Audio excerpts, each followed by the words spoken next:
In this lecture, we are going to discuss some invariant quantities of second degree general equation. As we know that conic section is always a second degree general equation, and it can be general equation of second degree can be represented as S is equal to ax square plus 2hxy plus by square plus 2gx plus 2fy plus c. ये कोई भी एक second degree general equation लिखने का तरीका है। इसको हमारे पास अब यहाँ पे हमें कुछ क्वांटिटीज कौन कौन सी, एक तो है ट्रेस क्या को हमने कैसे रिप्रेजेंट किया टी से, और ये किसके बराबर है a प्लस बी का मतलब क्या है, coefficient of x square plus coefficient of y square. ऐसे ही फिर डिस्क्रिमिनेंट को हमने इस डेल्टा से रिप्रेजेंट किया और ये किसके इक्वल है, एच स्क्वायर माइनस ए बी। ये वैसे एच की वैल्यू क्या चीज है, एच इज मिक्स्ड टर्म का 2 टाइम्स कोफिशिएंट है वो 2h है, तो h क्या हो गया, h is equal to half the coefficient of product term या मिक्स्ड टर्म। ठीक है, ए और बी तुम्हें पता है, तो डेल्टा जो है वो हमने एच स्क्वायर माइनस ए बी से रिप्रेजेंट किया है। इसी तरीके से अब एक हमारे पास यहाँ है ये एच सर्कल, मैं इसको बोल रही हूं तो जो भी इसका नाम तुम कहो, तो ये डिस्क्रिमिनेंट किस चीज का है, ये डिस्क्रिमिनेंट है, देखो यहाँ पे जो ये हमने सेकंड डिग्री इक्वेशन लिए, इसको आप कैपिटल डिस्क्रिमिनेंट भी बोल सकते हैं, तो जो भी तुम नाम देना चाहो। तो ये क्योंकि सर्कल के अंदर एच इस तरीके से हल्का बना हुआ है तो मैंने इसको एच सर्कल बोल दिया, तुम इसे कैपिटल डिस्क्रिमिनेंट बोलना चाहो, जो भी क्वांटिटी एक ये है यहाँ, तो इस क्वांटिटी को हमने किस तरीके से रिप्रेजेंट किया, देखो एबीसी। ठीक है, ये एबीसी, फिर यहाँ से स्टार्ट करते हैं, ये एफ जी और एच। ठीक है, ये लिखने का तरीका इस तरीके से है, और जब हम इस डिस्क्रिमिनेंट को सोल्व करते हैं तो ये क्वांटिटी हमारे पास आती है। तो ये 3 चीज हमारे को बताना है कि ये इनवेरिएंट रहती है किस किस के अंडर। देखो हम लास्ट लेक्चर्स में 2 चीजें हमने की हैं, एक शिफ्ट ऑफ ओरिजिन, एक रोटेशन ऑफ एक्सिस।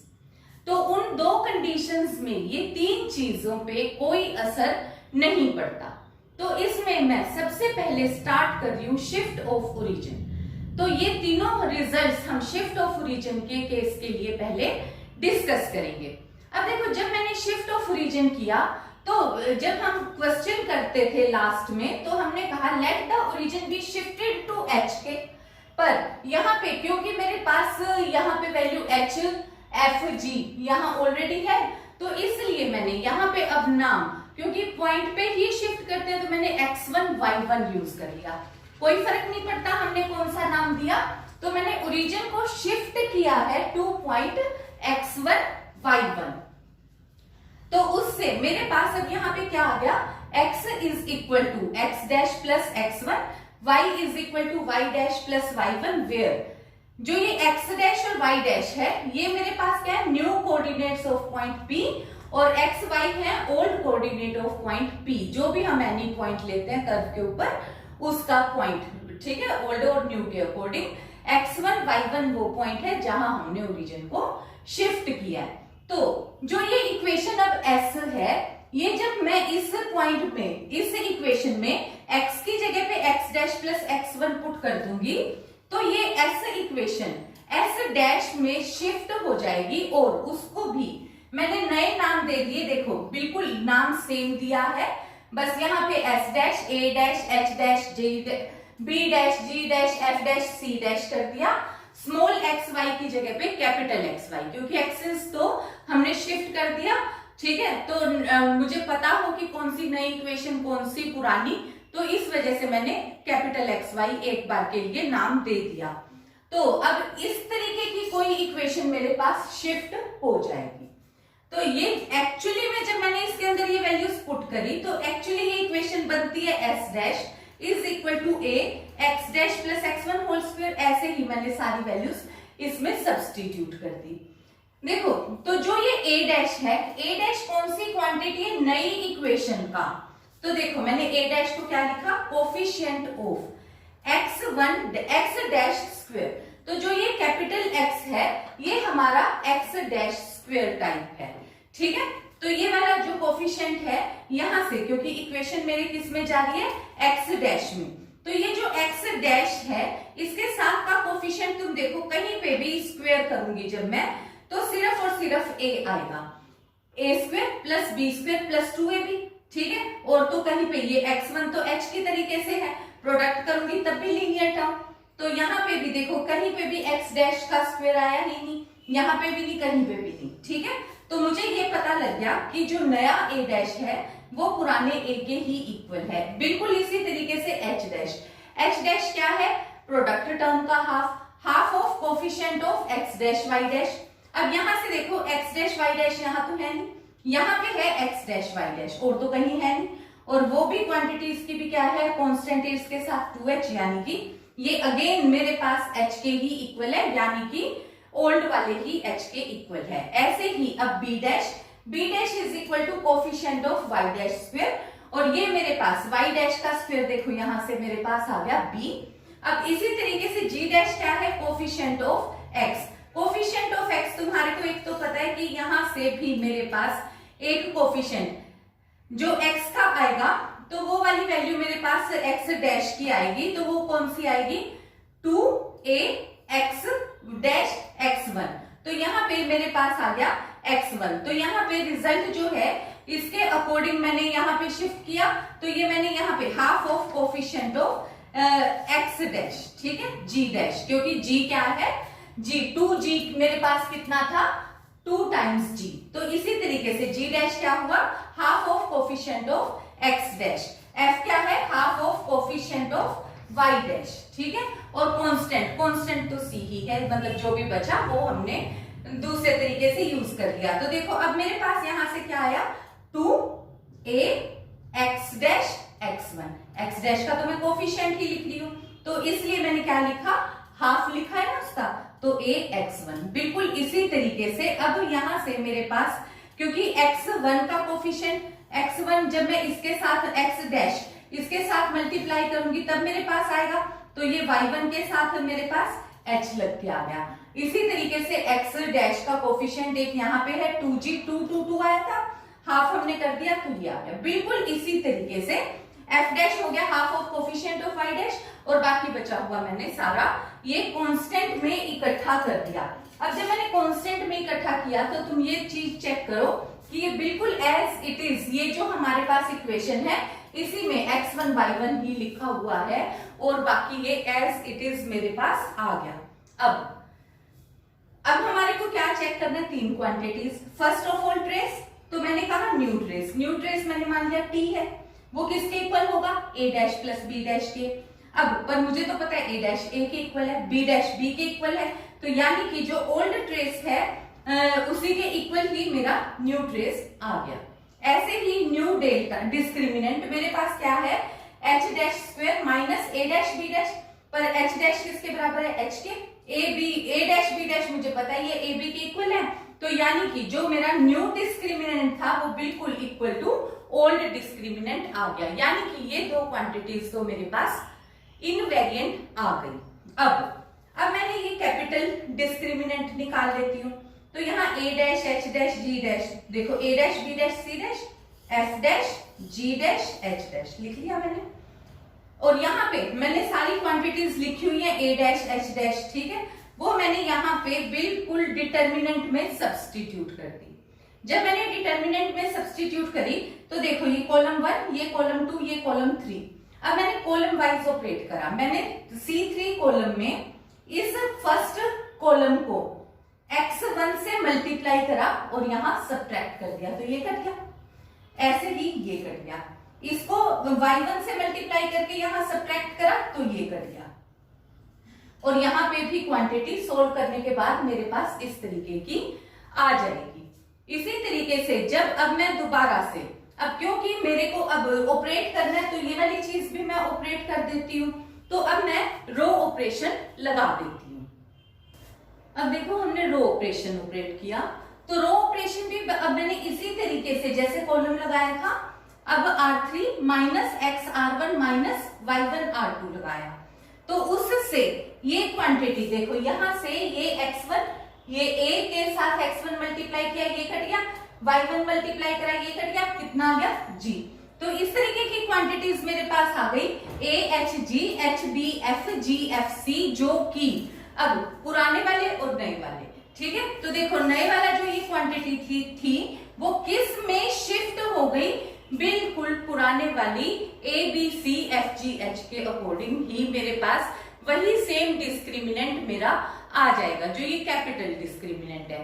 तो इस तरीके से हमने अब ये तीन क्वांटिटीज इनवेरिएंट प्रूव कर दी फॉर शिफ्ट ऑफ ओरिजिन।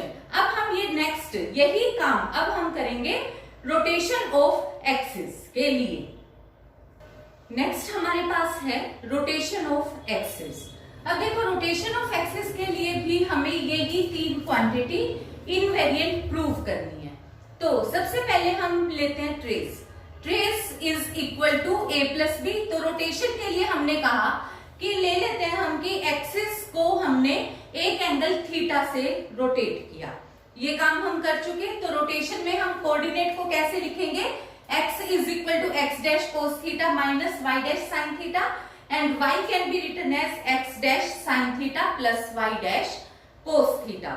इसमें हमने ओरिजिन को सेम रखा है, केवल हमने एक्सिस को रोटेट किया है। जब हमने रोटेट करा तो इन पॉइंट्स को हमने इस इक्वेशन में सब्स्टिट्यूट करा, तो ये नाम आ गया s डैश। तो s डैश ये इक्वेशन बन गई। अब मैंने क्या किया, कोफिशिएंट ऑफ a डैश तुम्हें पता ही है, coefficient of x dash square में सिलेक्ट कर रही हूं। तो देखो अब यहाँ पे x डैश स्क्वायर कब कब आएगा, एक तो यहाँ पे इसकी a square plus b square minus 2ab, तो यहां से मेरे पास आ गया a कोस स्क्वायर थीटा, ठीक है। यहां से अब इसकी और इसकी प्रोडक्ट आ गई, तो यहां से क्या आ गया 2h cos theta sine theta. तो यहाँ पे मेरे पास आ गया 2h cos theta sine theta. अब इधर से आ जाओ, इधर से भी a स्क्वायर की वजह से कितना आ गया b साइन स्क्वायर थीटा। तो ये मेरे पास a डैश का कोफिशिएंट आ गया, यानी कि coefficient of x dash square. तो a डैश इसके इक्वल आया। इसी तरीके से h डैश क्या है, half of product term.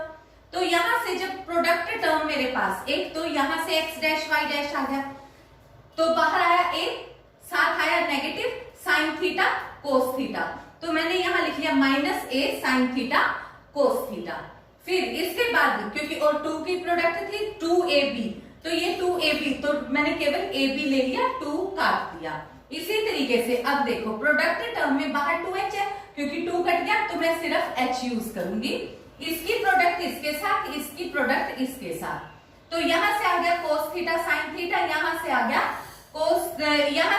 x dash के साथ कोस स्क्वायर थीटा, और इसके साथ आ गया साइन स्क्वायर थीटा नेगेटिव। तो ये वाली वैल्यू मेरे पास आ गई h कोस square theta minus h sign square theta. Clear है। अब बिल्कुल इसी तरीके से फिर मेरे पास अब यहां से प्रोडक्ट टर्म वही 2ab, तो 2ab वाला तो 2 तो मैंने काट दिया, यहां बाहर है b, और यहां जो ab ये कितना है साइन थीटा कोस थीटा, तो यहां हो गया साइन थीटा कोस थीटा।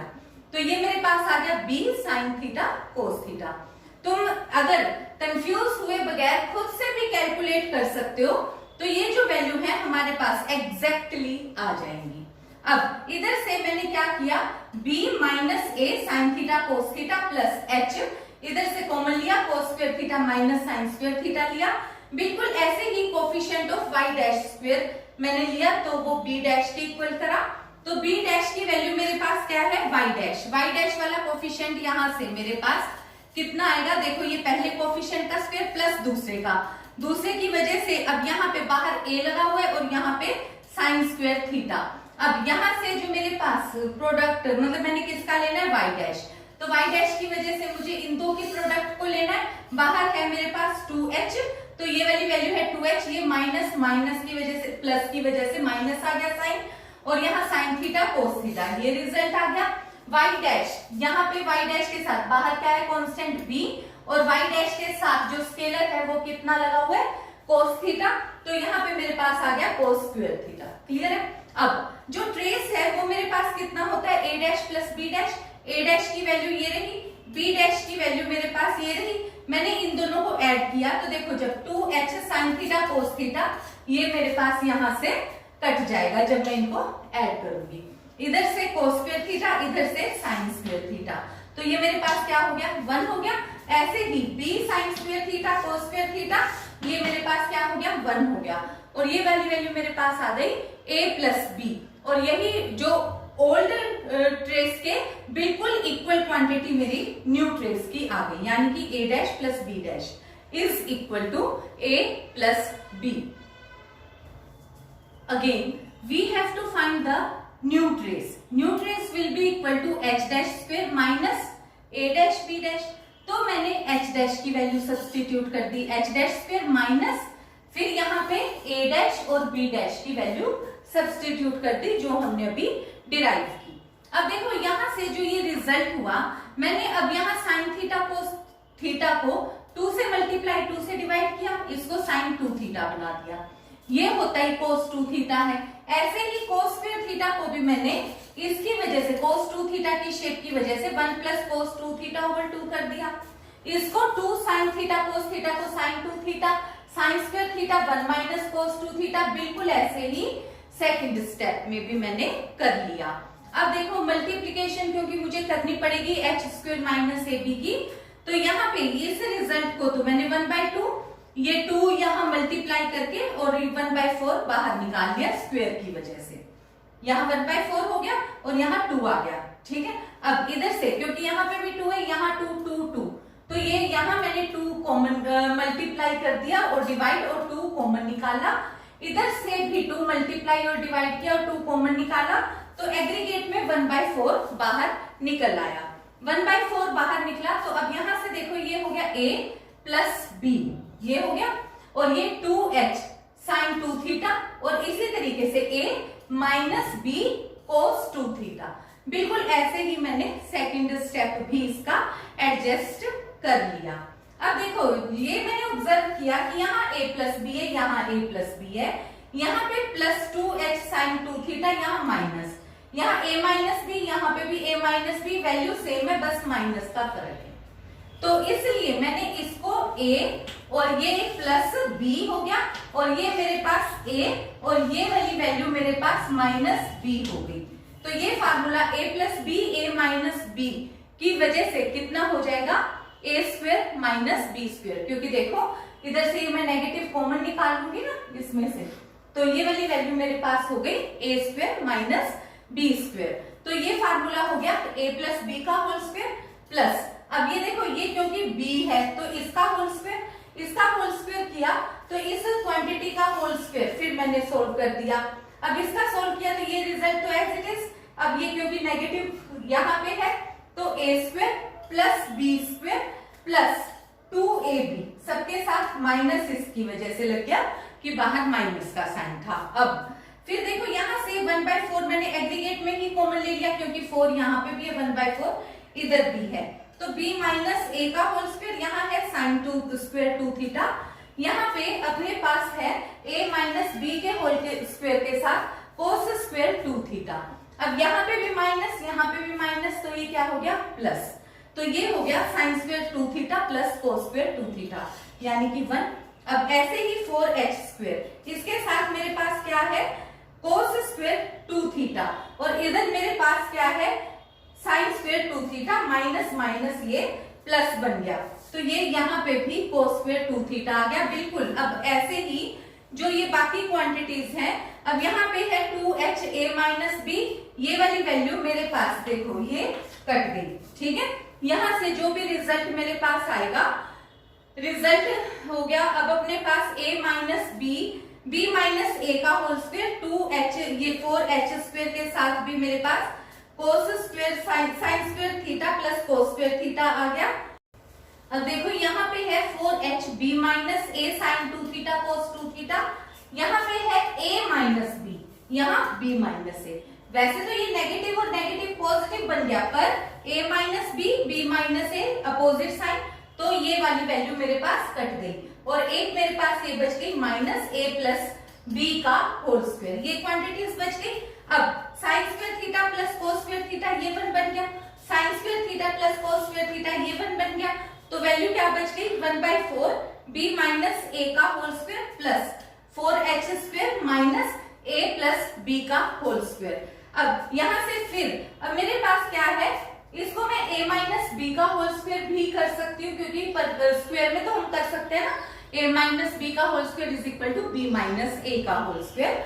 अब जब यहाँ पे मेरे पास वैल्यू है a प्लस बी का होल स्क्वायर प्लस, और यहाँ पे a b माइनस a का whole square minus a plus b का होल स्क्वायर, ये हमें पता है कि इज इक्वल टू -4ab होता है, ठीक है। और इसी तरीके से ये वाली वैल्यू अपने पास कितनी है 4h स्क्वायर, 4 कॉमन निकल गया, 4 से कट गया, और ये रिजल्ट कितना आ गया h स्क्वायर माइनस ab, जो कि हमारा बिल्कुल सेम एग्जैक्टली वैल्यू है ओल्ड डिस्क्रिमिनेंट की। तो अब हमने रोटेशन के अंदर 3 रिजल्ट्स निकाले, ट्रेस, डिस्क्रिमिनेंट और capital discriminant. I can say कि हमने ये शो कर दिया कि शिफ्टिंग ऑफ ओरिजिन में ये 3 क्वांटिटीज इनवेरिएंट रहती हैं। रोटेशन ऑफ एक्सिस के टाइम पे मैंने 2 निकाल दी वैल्यूज। एक तो मैंने बता दिया कि जब मैं रोटेशन ऑफ एक्सिस करा तो ट्रेस भी सेम रहेगा और डिस्क्रिमिनेंट भी सेम रहेगा।